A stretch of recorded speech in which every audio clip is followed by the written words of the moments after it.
ինչ դրվագով են բերել Ծառուկյանին այստեղ։ Մեզ կոնկրետ չեն ասել ինչ դրվագով, ընդհանրապես տեղեկացել են, որ լրացուցիչ հարցաքննություն պետք է տեղի ունենա։ Մենք եկել ենք լրացուցիչ հարցաքննության։ Հիմա թե ընթացքում ինչ գործողություններ կատարվեն, դա տեղում կերևա, այս բանը կոնկրետ մեզ տեղեկացվել է դրա մասին։ Խոշոշապով հարկերից խուսափելու դրա ենթադրվում որ դրա մասին է խոսքը։ Մեղադրանքն է, որը կա, այսինքն այդ գործն է այստեղ քննվում, խոսքը խարդախություն, փողերի լվացում եւ այլն դրա մասին է։ Հարկերի հետ կապված մեղադրանքը ապօրինի լինելու հիմքով դադարեցել է դատախազը։ Կալանքի դեմ վերաքննիչ բողոքից ինչ տեղեկություն կա, ինչ ընթացքում է։ Այս պահի դրությամբ որևէ նորություն չկա, բողոքը ներկայացված է, երևակայի 1-2 օրվա ընթացքում արդեն կտեղեկանանք, թե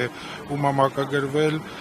գործը քննվելու է բանավոր թե գրավոր ընթացակարգով եւ եթե գրավոր ընթացակարգով, ապա երբ է որոշման հրապարակման օրը։ Հարգելի փաստաբաններ, օրերս Ծառուկյանի մեղադրանքը հերքող փաստաթղթեր էին հանրայնացվել,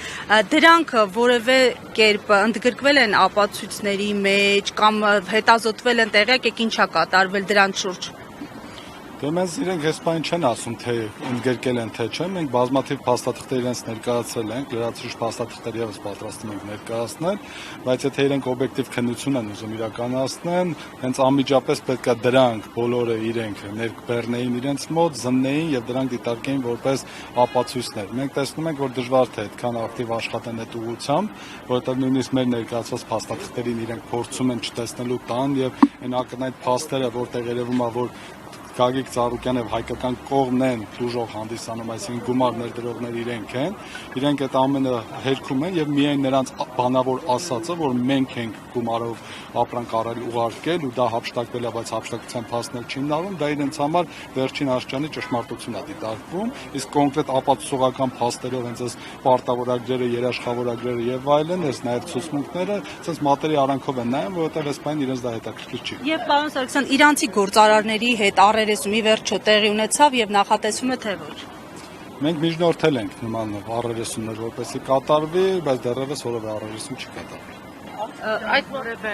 անհաջող գործարքեր, որը այսպես իշխանությունը գործեց մեղադրանքի հիմք տալ։ Ոչ թե անհաջող գործարք է, այլ հայ-իրանական հարաբերությունների զարգացման համար մեծ քայլ էր, որի հետ կապված բոլոր ներդրումները կատարվել են պարոն Ծառուկյանի կողմից։ Ես մի քիչ դժվարանում եմ իրանցի գործարարներ արդեն իսկ անվանել այդ անձանց, որովհետև ըստ էության հիմա արդեն իրականությունը բացահայտվել է եւ լրիվ այլ է։ Ու մարդիկ այս պահին պարտքեն պարոն Ծառուկյանին 14.5 միլիոն դրամ, բայց իրենց դոլար ներողություն, բայց ներկայացնում են լրիվ այլ իրականություն, որը բնականաբար, եթե ոչ այսօր, ապա քննության ընթացքում պարտադիր պետք է հերքվի ու այս մեր կողմից ներկայացված փաստաթղթերը պարտադիր պետք է քննության առարկա դառնան, ինչքան էլ որ այս պահին միակողմանի քննություն է։ Իսկ իրանցին հաստատվում է պարտքի այդքան մեծ գումար տոնության։ Իրանցին հաստատի թե չհաստատի, մենք ներկայացրել ենք փաստաթղթեր, որում հստակ իրանցի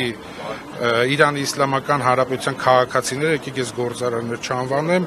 հստակ ստորագրել են պարտավորագիր, որով հիմնավորում է, որ իրենք 14.5 միլիոն դոլար պարտք են եղել պարոն Ծառուկյանի եւ պարտավորված են եղել վերադարձնելու այդ պարտքը 2 տարվա ընթացքում։ Իսկ այդ 2 տարվա ընթացքը ավարտվում էր հենց այս պահին, հետեւաբար մենք համոզմունք ունենք, որ նման գործելակերպը նրանց ուղղված է, որպեսզի այդ պարտավորությունները չկատարվեն։ Պարոն Խաչատրյան, ներողություն,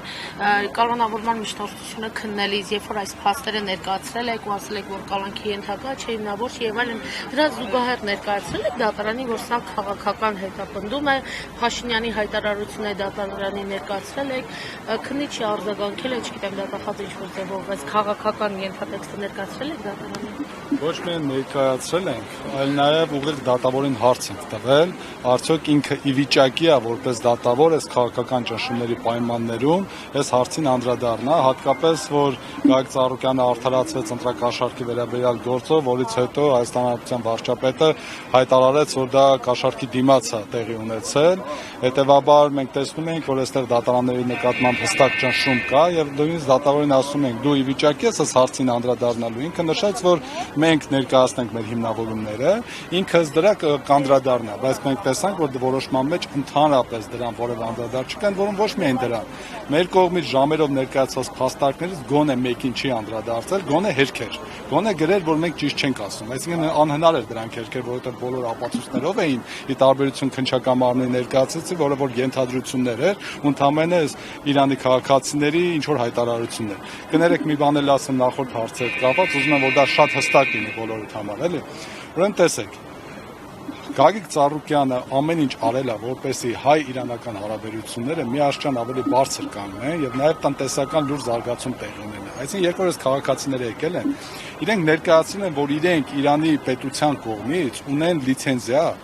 պետական կոնկրետ ապրանքներ Հայաստանում ներմուծելու, դա նավթամթերքների հետ կապված եւ այլն։ Այսինքն, քանի որ այնտեղ այդ լիցենզիաների պրակտիկան շատ լուրջ է, այսինքն իրենք կարող էին դա այստեղ գալ եւ ներկայացնել։ Եվ որպեսզի Գագիկ Ծառուկյանին համոզեին, նաև ներկայացրել են, որ իրենք պետության ներկայացուցիչներն են, այնտեղից դուք եթե հիշում եք, ռեպորտաժներով հայ-իրանական առևտրի պալատը երբ որ բացվում էր, Իրանի Իսլամական Հանրապետության էկոնոմիկայի նախարարը եկավ այստեղ, մեր հանրապետության էկոնոմիկայի նախարարը հետ միասին բացումը կատարեցին, դեսպանը Իրանի մասնակցեց, նաև Գագիկ Ծառուկյանին նախագահի մակարդակով Իրանի Իսլամական Հանրապետության հրավերք էր ուղարկվել եւ նա գնացել էր այնտեղ, բայց քանի որ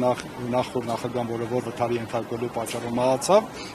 այդ նախագահի կողմից էր գնացել է բազմաթիվ նախարարների հետ հանդիպումներ է տեղի ունեցել, ամենաբարձր մակարդակի հանդիպում են կազմակերպել եւ այս ամեն ինչը միտված է եղել, որպեսզի հայ-իրանական հարաբերությունները զարգանան։ Ու դրանից հետո ասել, որ գիտեք ինչ կա, Ծառուկյանը նպատակ չուներ այստեղ բիզնես անելու, միակ նպատակ էս խեղճ քաղաքացիները գային այստեղ նրանցից հափշտակություն կատարել։ Այսինքն Ծառուկյանը էլի, որ նույնիսկ ով բոլոր բնակավարներում բարեգործություններ է կատարում, սպորտում, մշակույթում, չգիտեմ,